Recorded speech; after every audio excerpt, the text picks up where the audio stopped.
This comes from your great-grandpa. Into the second of the two towers at a lower level. At this point, This comes from Abu Dhabi television.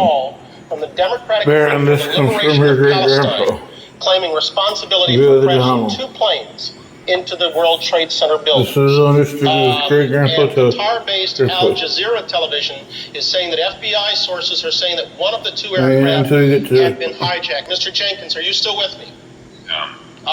What's this Democratic Front for the Liberation of Palestine? This is a Palestinian group whose history goes back into the late 60s. It's Democratic Front for the Liberation of Palestine. Certainly, they have not carried out anything on this scale. No terrorist group has carried out anything on this scale, but certainly haven't carried out anything like this, terrorist activity like this in many, many years. However, I'd be very, very cautious at this point about any telephone claims. Once these events occur, what we've seen is two things. Number one, in many cases, there is no credible claim of responsibility from the actual perpetrators.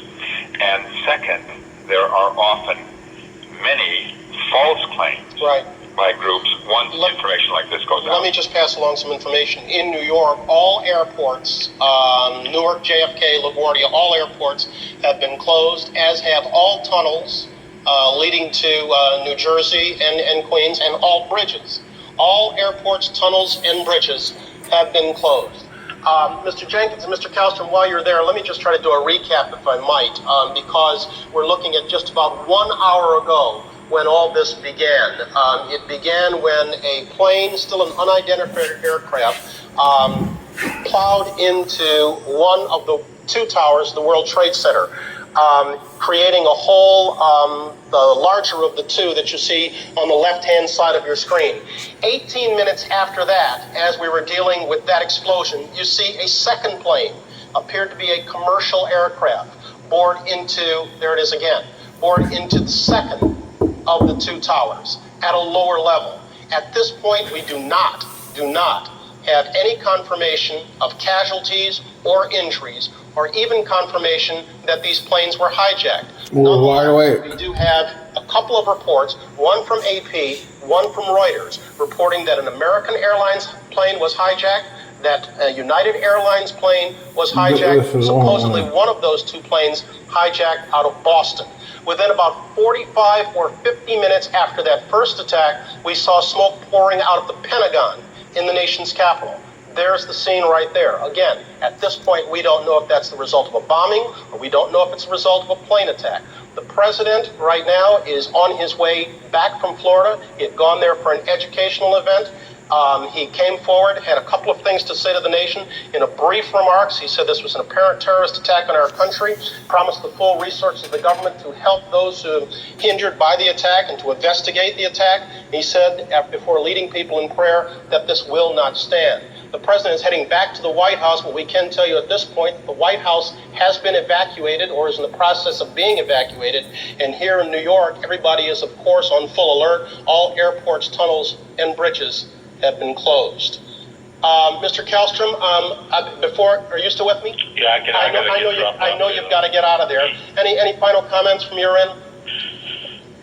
No, just a tragic day. I agree with the comments about, I don't think we should jump to any conclusions as to who did this. I think it's largely irrelevant for the public at this point. There are a lot of false claims and misclaims and no claims. And after all, this is such a massive attack that full retaliation will be in the cards. So the notion of someone standing up and saying they actually did this, I would have to put great doubt at that at this point. Former New York FBI Director James Kallstrom. Jim, thank you. Thank you. We can add right now to the list of evacuated, we told you earlier the White House was in the process of or had been evacuated. We understand the same can now be said of the U.S. Capitol and the U.S. Treasury building.